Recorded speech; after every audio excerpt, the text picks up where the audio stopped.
Welcome to news minutes. আমরা ক্ষতিগ্রস্ত রুমগুলোর assessment করেছি।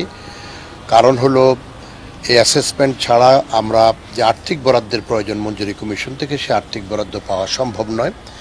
এই অ্যাসেসমেন্টের উপর ভিত্তি করে আমরা মঞ্জুরি কমিশনের কাছে আর্থিক বরাদ্দটা চাইব এবং আর্থিক বরাদ্দ প্রাপ্তি সাপেক্ষে এই ৩০০টা রুমকে আমরা সংস্কার করব। রুমের পাশাপাশি আরও বহু স্থাপনায় এখানে আঘাত করা হয়েছে, ক্ষতিগ্রস্ত হয়েছে, সব কিছু আমরা রিপেয়ার করার জন্য আমাদের একটা পরিকল্পনা আমরা গ্রহণ করেছি। এবং এই খোলা এই রুমগুলোকে যখন আমরা সংস্কার করে শেষ করব, তার উপর ভিত্তি করে বিশ্ববিদ্যালয়ে যখন দেশব্যাপী একটি স্থিতিশীলতা আসবে, শান্তি শৃঙ্খলা আসবে, একটা রিকনসিলিয়েশন আমরা চেষ্টা করছি শিক্ষার্থীদের মধ্যে ফিরানোর জন্য, শিক্ষার্থীদেরকে আশ্বস্ত করার জন্য।